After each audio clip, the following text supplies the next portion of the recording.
Berikut ini adalah jurnal refleksi dwi mingguan saya, modul 1.1 mengenai filosofi pemikiran Ki Hajar Dewantara.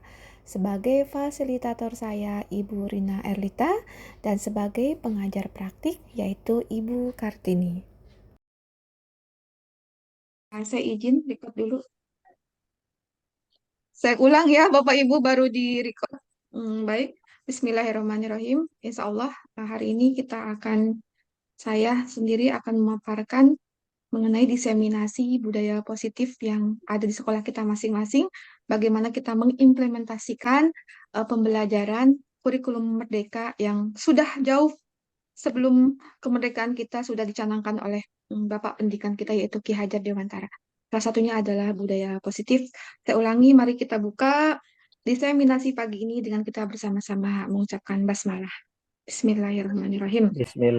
Baik, sebelumnya kita main game dulu ya, biar fokus. Ikuti kata saya, ya Pak Tosim udah fokus nih ya. Ikuti kata-kata saya ya Pak. Baik. Ini semua Pak Rohemi, selamat bergabung Pak. Bu Hayati, ya mungkin Bapak Ibu semuanya ada yang sibuk ya, tidak apa-apa nanti off cam, tapi mungkin di akhir kita berfoto bersama gitu ya. Baik, ikuti kata-kata saya ya. Ya, Ayam, ayam, bebek, bebek, sapi, kambing. Ikuti ayam, ayam, ayam, ayam, ayam, ayam, bebek, bebek, bebek, sapi, bebek, kambing. sapi, kambing. Ya, ini lagi kurban ya. Ayam, ayam, bebek, bebek, sapi, kambing. Ada berapa kambing? Dua. Berapa kambing? Pak Dua. Tosim, Berapa kambing? Berapa ada berapa kambing? kambing? Dua. Ada berapa Apa kambing? delapan kaki? Oke, Ada berapa belum kambing? fokus ya, belum fokus. Saya ulang kembali ya.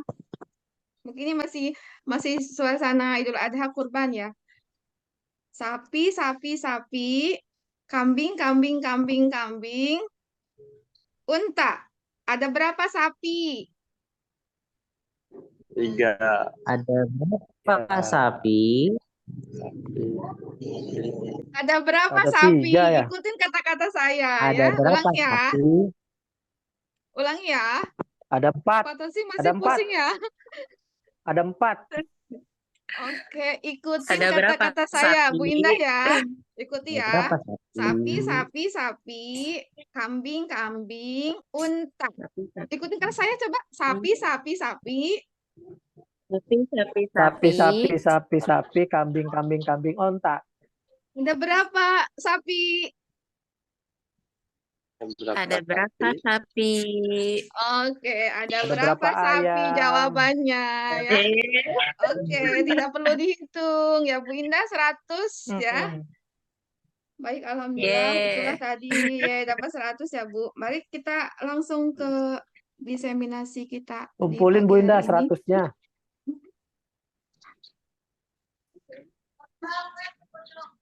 Bisa melihat Bapak Ibu?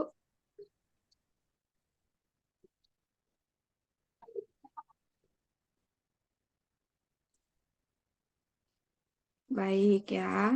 Eh, di sini pemikiran Ki Hajar Dewantara mengenai diseminasi budaya positif itu terbagi menjadi 3, yaitu bagaimana konsep disiplin positif di sekolah kita, lalu kita akan membentuk bagaimana keyakinan kelas, yang tentunya melibatkan para siswa, dan kita akan mengetahui apa itu kebutuhan dasar manusia, lalu posisi kontrol kita nih sebagai guru di sekolah kita itu sebagai apa? Nanti kita akan bahas satu persatu, dan yang terakhir yaitu segitiga restitusi. Baik, di sini bisa dibacakan, Pak Tosim, apa itu budaya positif? Positif. Ya, Ya, budaya boleh. positif adalah perwujudan dari nilai-nilai dan keyakinan universal yang diterapkan di Yang sekolah. Baik, di sini budaya positif itu adalah keyakinan kita ya, nilai-nilai kita. Karena tentunya siswa kita dari berbagai macam kalangan, suku bangsa, dan tentunya membawa budaya masing-masing. Dan yang kita ambil adalah budaya positif. Di sini, penerapan budaya positif di sekolah diawali dengan perubahan paradigma stimulus respon terkait nilai-nilai positif. Pembelajaran dengan paradigma baru merupakan pembelajaran yang dirancang berdasarkan prinsip pembelajaran berdiferensiasi, sehingga para peserta didik belajar sesuai kebutuhannya berdasarkan tahap perkembangan sesuai teori psikologi modern untuk mewujudkan profil pelajar Pancasila. Bapak Ibu ada yang sudah paham apa itu berdiferensiasi?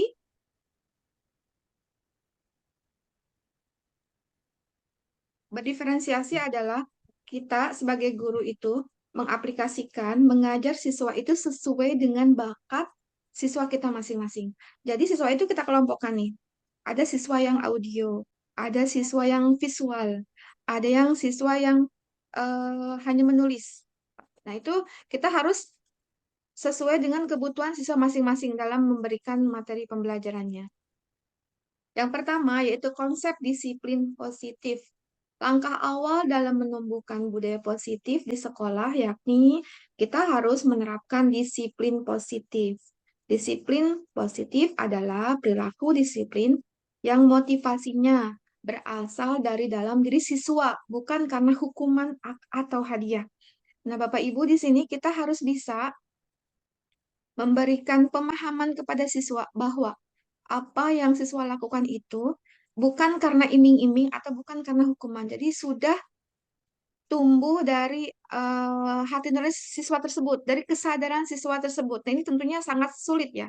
Sama seperti saya menerapkan di sekolah saya, ini sangat sulit karena siswa itu harus ada punishment, harus ada reward, harus ada penekanan dari kita sebagai seorang guru.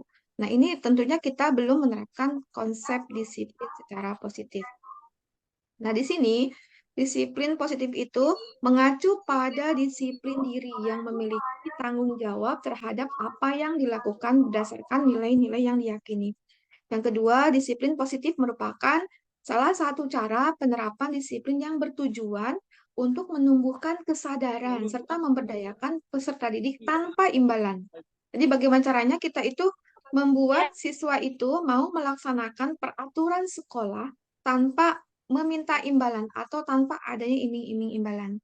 Lalu yang ketiga, sebagai pendidik, tujuan kita adalah menciptakan peserta didik yang memiliki disiplin diri sehingga mereka berperilaku mengacu kepada nilai-nilai kebajikan universal dan memiliki motivasi intrinsik, motivasi yang datang dari diri mereka sendiri dalam perubahan perilaku ke arah yang lebih baik. Saya lanjutkan ya Bapak Ibu. Nah, di sini kita lihat mengubah paradigma. Kita harus mengubah paradigma ke peserta didik dari stimulus respon kepada teori kontrol. Di sini realitas kita sama, realitas kita berbeda ya. Semua orang melihat hal yang sama. Setiap orang memiliki gambaran berbeda. Kita mencoba mengubah orang agar berpandangan sama dengan kita. Nah, itu kita rubah. Kita harus berusaha memahami pandangan orang lain tentang dunia. Lalu, perilaku buruk dilihat sebagai suatu kesalahan. Bagaimana kita merubah? Semua perilaku memiliki tujuan. Jadi, kenapa siswa itu melakukan hal yang mungkin kita anggap salah? Mungkin ada tujuan dari siswa tersebut. Ya, lalu orang lain bisa mengontrol saya. Di sini tidak ada yang bisa mengontrol diri saya. Saya bisa mengontrol orang lain. Kita rubah. Anda tidak bisa mengontrol orang lain. Di sini pemaksaan ada pada saat bujukan gagal. Di sini kolaborasi dan konsensus menciptakan pilihan-pilihan baru. Baik, mohon maaf. Saya ulang. Lalu model berpikir menang atau kalah. Tidak ada model berpikir menang. Kita selalu menang dan menang. Tidak ada yang menang ataupun kalah. Inilah paradigma yang harus kita rubah sebagai seorang guru. Bagaimana kita mendidik murid-murid kita di sekolah, ya. Baik, selanjutnya. Selanjutnya kita harus menciptakan keyakinan kelas. Apa itu keyakinan kelas? Ibu Iklimah boleh dibaca, Bu? Keyakinan kelas? Eh, Keyakinan adalah nilai-nilai kebaikan atau prinsip yang disepakati bersama. Adapun yang dimaksud dengan keyakinan kelas, yaitu seperangkat aturan kelas yang telah disepakati bersama. Dengan membuat keyakinan kelas, siswa akan lebih bersemangat untuk melaksanakan prinsip atau nilai-nilai yang mereka buat. Baik. Nah, di sini siswa kita ajak untuk membuat keyakinan kelas yang tentunya atas dasar musyawarah bersama ya. Bagaimanakah? Kenapa keyakinan begitu ya? Bukan peraturan. Kita rubah lagi kepada siswa kita. Jangan ada kata-kata peraturan, rule, punishment, ya, hukuman. Jangan ada seperti itu lagi. Di kurikulum Merdeka itu sudah tidak boleh. Tidak boleh ada hukuman ya. Mengapa keyakinan kelas, bukan peraturan kelas? Lalu, mengapa adanya keyakinan kelas penting untuk terbentuknya budaya positif? Ya, lalu bagaimana mewujudkan keyakinan kelas yang efektif? Karena memang tujuan kurikulum Merdeka ini adalah memanusiakan manusia dan bagaimana siswa kita itu bisa belajar berdasarkan kodrat alam dan kodrat zamannya. Tentunya kodrat zaman sekarang ini dengan teknologi ya kan, dengan kodrat alam mereka ya dan dengan bakat mereka masing-masing yaitu melalui tadi pembelajaran yang berdiferensiasi. Ada yang bisa menjawab mengapa keyakinan kelas? Bukan peraturan kelas. Bagaimana? Mengapa? Keyakinan, bukan peraturan. Baik, yang pertama, kalau keyakinan itu kita akan saling menghormati dan menghargai. Betul nggak? Ya kan? Sesama di lingkungan sekolah. Kalau anak-anak itu di kelas udah membentuk keyakinan, nah itu berarti mereka saling menghargai. Kalau peraturan tidak ya, bakal ada siswa yang menganggap siswa ini selalu membangkang dan sebagainya. Yang kedua, mereka akan terbentuk bekerja sama menjaga kebersihan kelas contohnya. Jadi mereka itu bekerja sama. Di sini yang ketiga, mereka akan disiplin mengerjakan tugas karena sudah menjadi keyakinan mereka. Yang keempat, mereka menjaga dan meletakkan barang pada tempatnya. Yang kelima, mereka akan datang tepat waktu dan aktif di kelas. Nah, ini yang susah ya Bapak Ibu ya di sekolah kita ya. Baik, yang kedua, mengapa adanya keyakinan kelas itu penting untuk mewujudkan budaya positif? Nah, di sini pemahaman karena keyakinan merupakan nilai-nilai kebajikan, prinsip-prinsip universal yang disepakati bersama secara universal. Di anak-anak sudah sepakat bersama. Jadi kalau sudah anak-anak itu ya, kalau sudah sepakat, itu mereka tidak, kalau melanggar itu mereka malu. Ya bahkan siswa kita itu akan lebih nurut, akan lebih patuh kepada temannya sendiri daripada kepada gurunya. Seperti itu ya. Lepas dari latar belakang suku, negara, bangsa, bahasa, maupun agama. Keyakinan akan lebih memotivasi seseorang dari dalam intrinsik tadi, atau memotivasi secara intrinsik tadi ya, dari dalam. Baik, ada yang mau menambahkan? Cukup ya? Oke, next.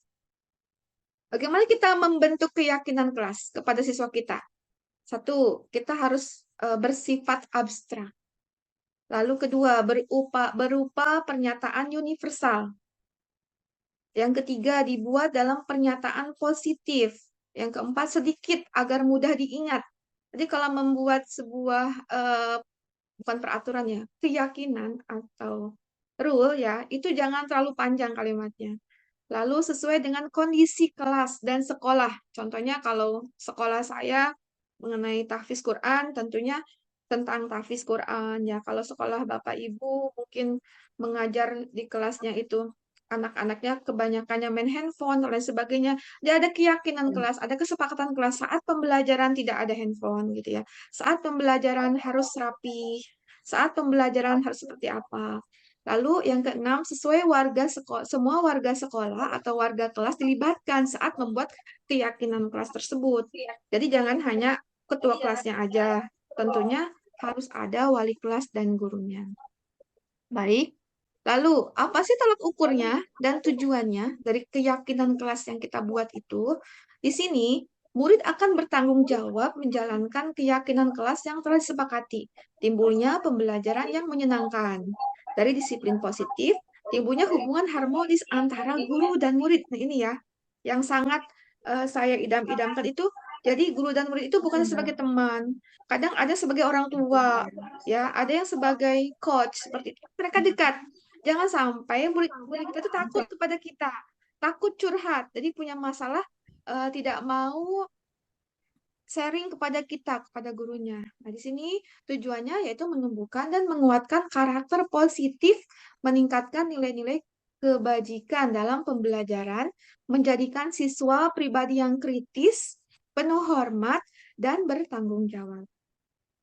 Baik, selanjutnya, bagaimana mewujudkan keyakinan kelas yang efektif? Nah, mungkin Bapak Ibu ada yang wali kelas ya di sini. Mari kita tentukan konkret 7M di sini. Kita membuka ruang diskusi. Kita biarkan anak-anak berdiskusi. Kita mencurahkan pendapat. Biarkan anak-anak berpendapat.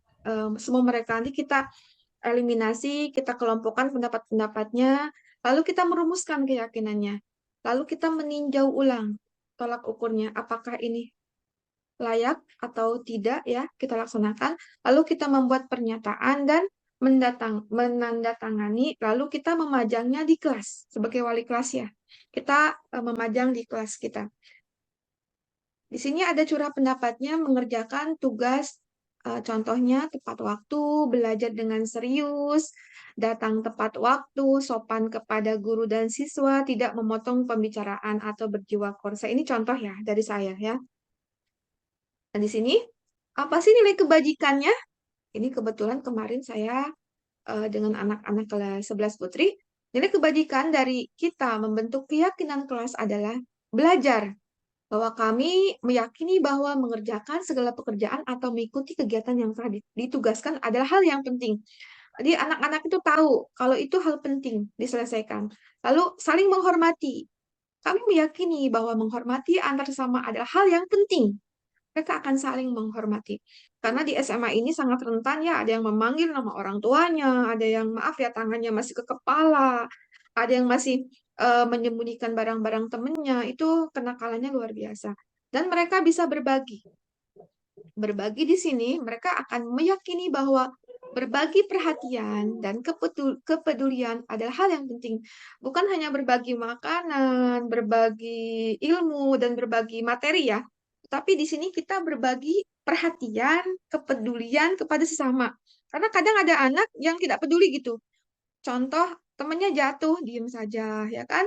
Temennya sedang ada masalah gitu ya, dirundung apa, itu tidak peduli. Ada yang seperti itu. Nah, kita tanamkan kepada anak-anak nilai kebajikan bahwasanya kita harus berbagi perhatian. Kita harus empati pada orang lain.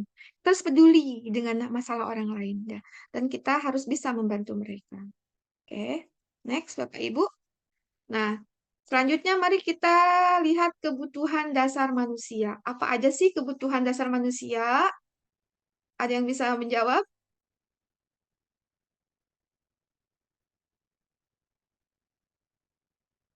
Halo? Ya, kebutuhan dasar manusia ini memang kalau zaman dulu disebutnya sandang, pangan, papan ya. Nah, baik. Di sini dalam kurikulum Merdeka menurut pemikiran Ki Hajar Dewantara bahwa kebutuhan dasar manusia itu kita bagi menjadi 5 ya. Tentunya ini adalah definisi dari kebutuhan dasar manusia. Ada yang mau membacakan? Maaf, siapa ya? Pak Bapak Ricky Martin, boleh Pak? Apa sih kebutuhan dasar Boleh. manusia? Baik, silakan Pak.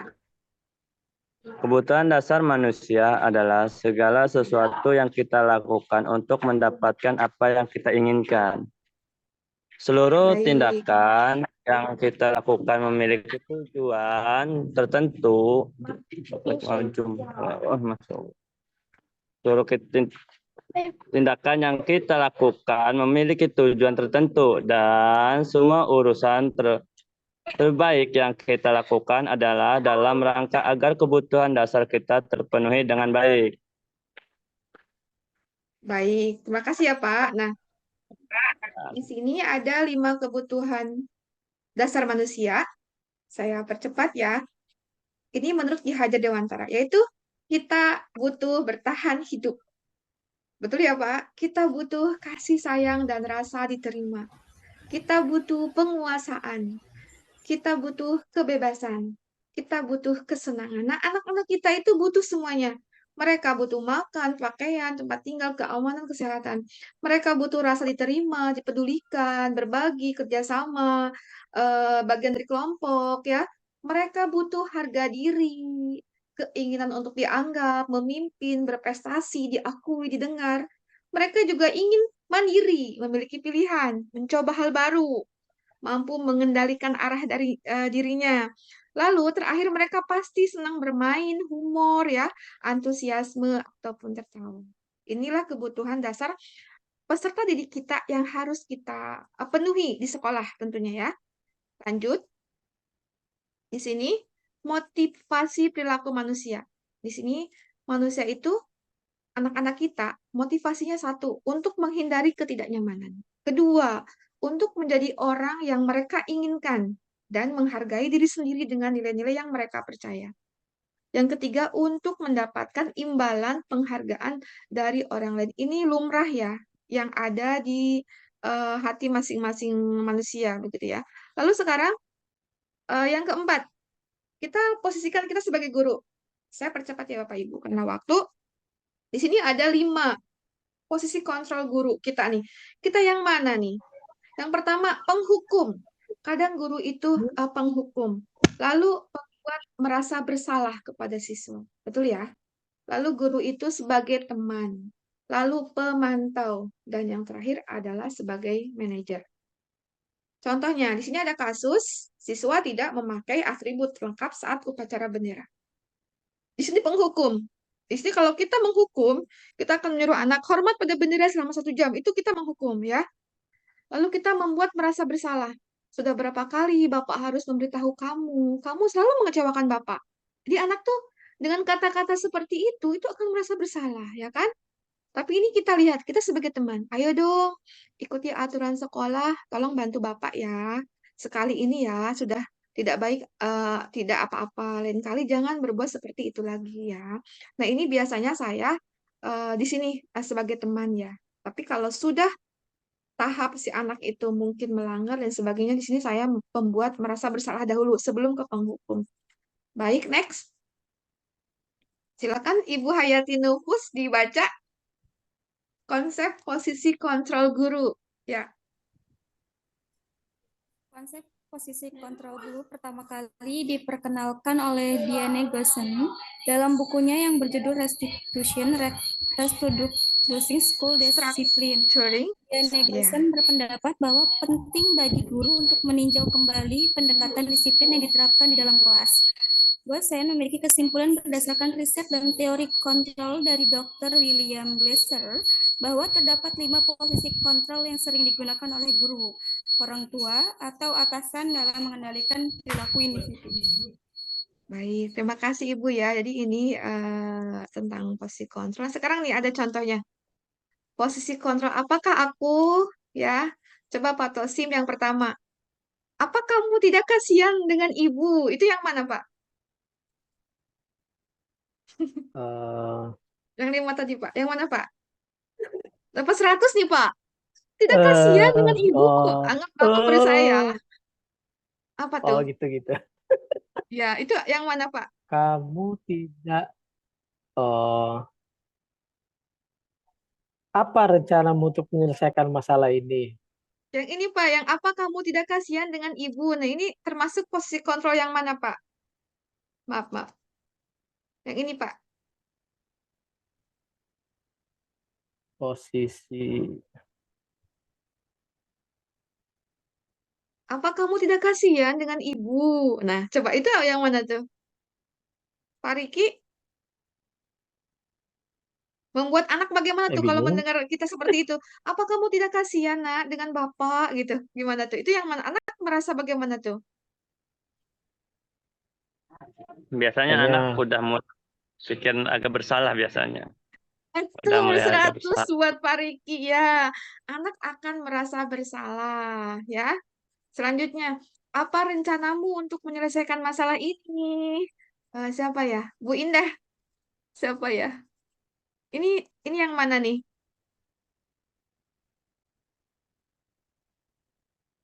Halo? Ya, Bu Hayati Nufus, eh, contoh ibu ya ke siswa ibu. Apa rencanamu untuk menyelesaikan masalah ini, nak? Atau kak, gitu ya? Itu apa tuh? Membuat anak merasa, Biasanya untuk menyelesaikan masalah atau dia berpikir keras, apa sih salah aku? Seperti itu. ya. Di anak nih kalau kita bicara seperti ini, anak merasa apa tuh? Apakah jadi bersalah, atau menganggap kita sebagai teman, atau merasa dihukum, atau merasa dipantau? Lebih ke Apa dipantau gitu, Kak, rencanamu untuk rencana untuk menyelesaikan masalah menyelesaikan ini? masalah ini. Di sini guru sebagai teman. Teman. Ya, Bapak Ibu ya. Nah, seperti itu. Yang ketiga, kamu tidak akan pernah dapat nilai jika kamu tidak mengerjakan tugas. Nah, ini yang mana nih? Kamu tidak akan pernah dapat nilai jika kamu tidak mengerjakan tugas. Nah, banyak seperti itu ya. Itu Yo, kita secara tidak langsung sudah memberikan hukuman. Kita ada penghukum anak itu karena tidak dapat nilai. Nah, itu hukuman bagi mereka, ya. Baik, Ibu, Bapak Ibu ya. Baik, bisa dipahami ya. Lalu yang keempat nih, kerjakan soal latihannya di kelas. Ibu lihat sampai selesai. Ini adalah posisi kontrol kita yang sebagai Mantap. pemantau. Jadi serang guru seperti itu ya. Mari dalam kelas kita ciptakan suasana belajar yang menyenangkan. Hindari posisi kita itu sebagai penghukum atau membuat anak merasa bersalah. Kita mari menjadi teman bagi mereka atau menjadi pemantau dan menjadi manajer. Manajer itu kita membimbing mereka. Bukan dalam arti mereka itu kita suapi aja bukan, tetapi kita benar-benar membimbing, menjadi coach, menjadi guide buat para siswa kita. Baik ya, Bapak Ibu ya. Sudah bisa dipahami ya sampai di sini ya. Oke, next. Ini yang tadi sudah ya, sudah dipahami. Lalu, nah sekarang ke bagian terakhir Bapak Ibu. Dalam pemikiran Ki Hajar Dewantara, kita mengenal segitiga restitusi. Ini namanya segitiga restitusi ya. Suatu proses dialog yang dijalankan oleh guru agar dapat menghasilkan murid yang mandiri dan bertanggung jawab. Yang pertama, kita harus memvalidasi tindakan yang salah. Jadi tidak ada anak itu berbuat salah, kita hukum, tidak ada. Kita validasi dulu. Kenapa anak itu, contoh, melempar pensil ke temannya? Kenapa anak itu mencuri uang? Seperti itu ya. Kenapa anak itu tidak mengerjakan pekerjaan rumah PR? Atau kenapa anak itu bolos sekolah nih? Banyak kasus anak tuh nggak mau sekolah. Nah, kita harus tahu, kita validasikan dulu. Kenapa? Mungkin bisa jadi dia menolong ibunya, mungkin bisa jadi dia sakit, atau mungkin bisa jadi dia tidak mau pelajaran matematika gitu ya, atau bisa jadi anak tersebut memang males gitu ya. Lalu kita menstabilkan identitas dan kita menanyakan keyakinan pada anak tersebut. Ya, untuk sekolah itu seperti apa keyakinannya? Okay, next. Di sini, berdasarkan teori kontrol, membuat kesalahan adalah bagian proses pembelajaran. Ini tidak apa-apa anak kita tuh salah. Karena dari kesalahan itu, anak-anak akan belajar sesuatu yang benar. Betul ya? Tidak ada manusia yang sempurna. Begitu ya. Nanti kita sampaikan ke anak-anak itu, tidak ada nak manusia yang sempurna. Ibu juga pernah melakukan itu. Anak senang tuh kalau bilang, contoh mencuri atau apa ya. Ibu juga pernah melakukan itu. Tetapi, gitu ya. Ibu tidak mau mencari siapa yang salah, tapi contoh ya, atau bapak ya, ingin mencari solusi dari permasalahan ini. Contoh seperti itu. Lalu kamu berhak merasa begitu. Contoh ada anak yang di saya ada anak yang mencuri uang. Saya bilang kamu berhak seperti itu. Tapi saya jelaskan gitu ya. Ada yang memukul, kamu berhak memukul orang karena benci ya kan? Karena dia menyampaikan dia memukul karena benci. Ada yang dia mencuri uang karena benci, sering dibully.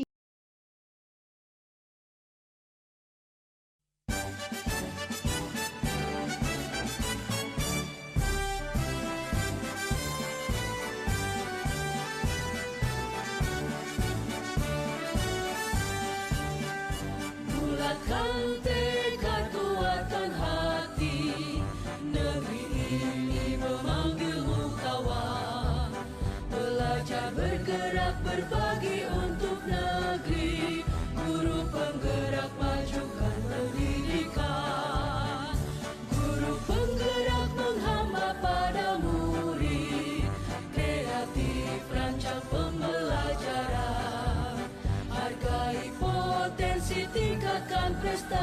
prestasi, lahirkan profil pelajar Pancasila. Belajar, bergerak, berbagi untuk negeri, kita menjalin kolaborasi. Belajar, bergerak, berbagi untuk negeri, demi bakti pada Ibu Pertiwi.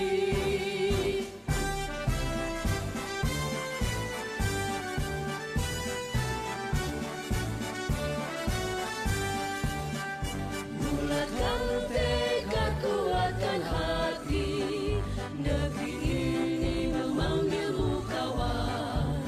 Belajar, bergerak, berbagi untuk negeri, guru penggerak, majukan pendidikan.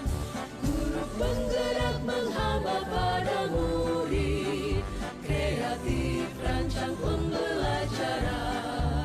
Hargai potensi, tingkatkan prestasi, lahirkan profil pelajar Pancasila.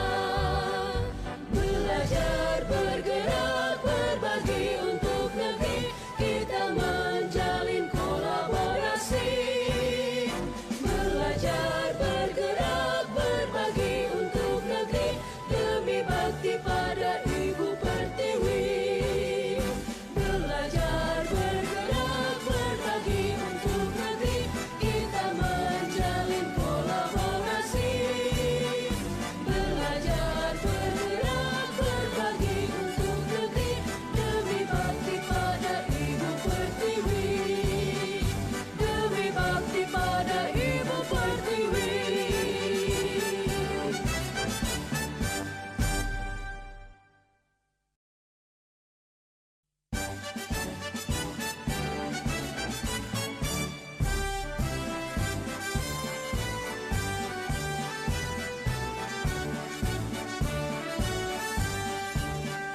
Bulatkan tekad, kuatkan hati, negeri ini memanggilmu kawan. Belajar, bergerak, berbagi untuk negeri, guru penggerak, majukan pendidikan.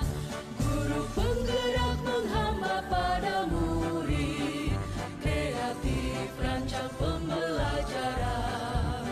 Hargai potensi, tingkatkan prestasi, lahirkan profil pelajar Pancasila. Baik. Bergerak, berbagi untuk negeri, kita menjalin kolaborasi. Belajar, bergerak, berbagi untuk negeri, demi bakti pada Ibu Pertiwi.